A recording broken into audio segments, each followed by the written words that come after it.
Welcome back to another spiritual principle a day with John Clayton. That would be me. Hi, everybody. I'm glad you keep coming back. And if you're new, then hey, I hope you hear something that makes you want to stay.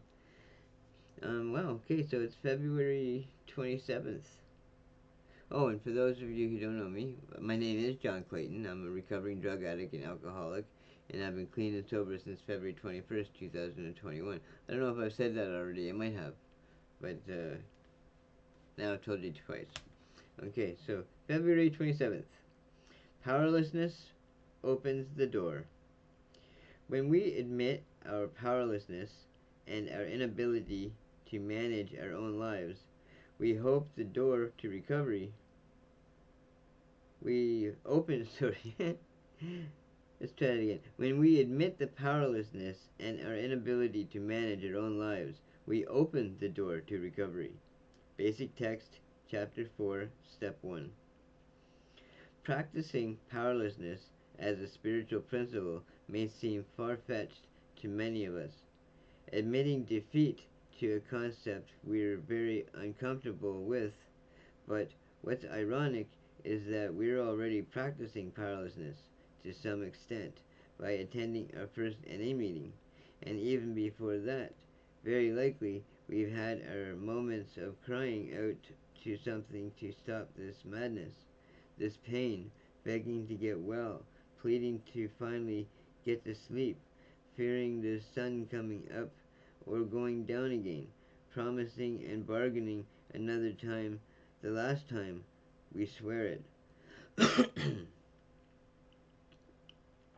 The surrender of step 1 is often terrifying for us because it's a threshold we can't easily back away from once we make ourselves truly vulnerable to it.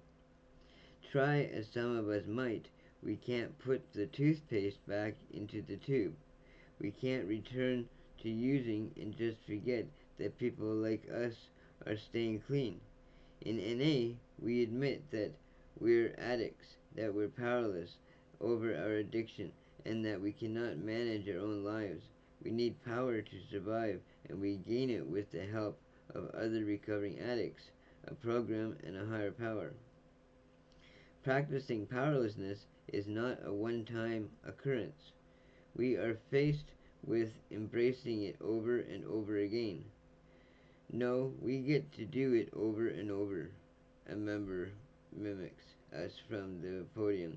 I used to feel so defeated by my powerlessness, but now that I'll have experienced some relief from active addiction and the benefits of getting this honest about my life, I see it as a source of strength and possibility, the possibility of recovering and a better life.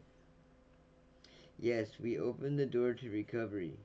On some days, that door is flung wide open because we're wide open.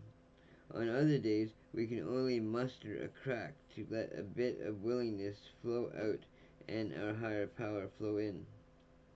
It's a relief to admit I'm powerless over my addiction in whatever form it takes. I'll ask for help because my real power comes when I surrender. Amen to that. You know, if it wasn't for me surrendering, and in the beginning I didn't know what surrender looked like, but I knew that if it was going to have any effect on my life, that I had to give up everything I thought I ever knew.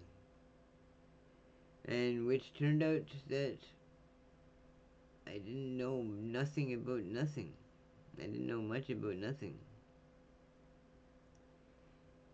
And did everything change when I went to my first meeting. And I have no regrets today.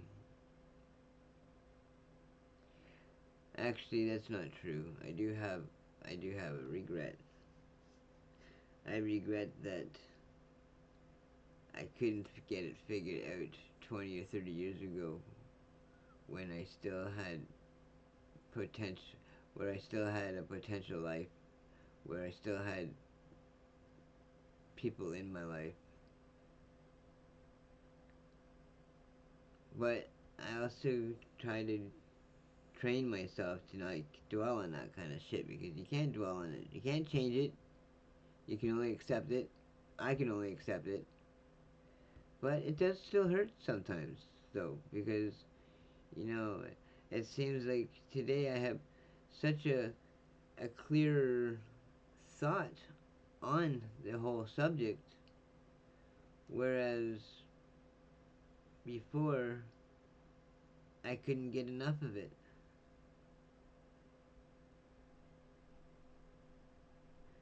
And then it got to a point where I couldn't live without it. And now well, as I've said before, I've been clean and sober for almost 4 years.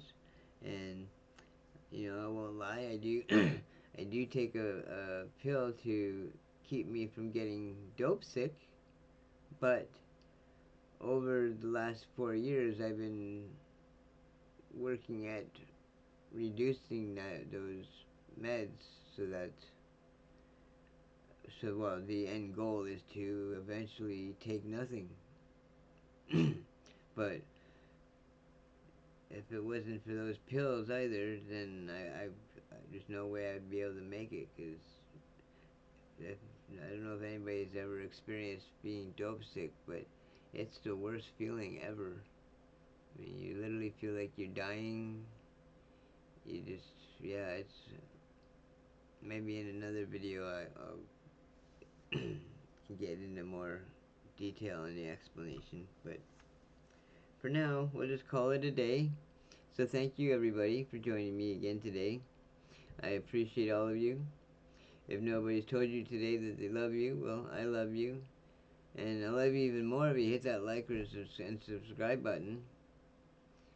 And yeah, we'll see you all again real soon. Alright? Okay. Bye everybody.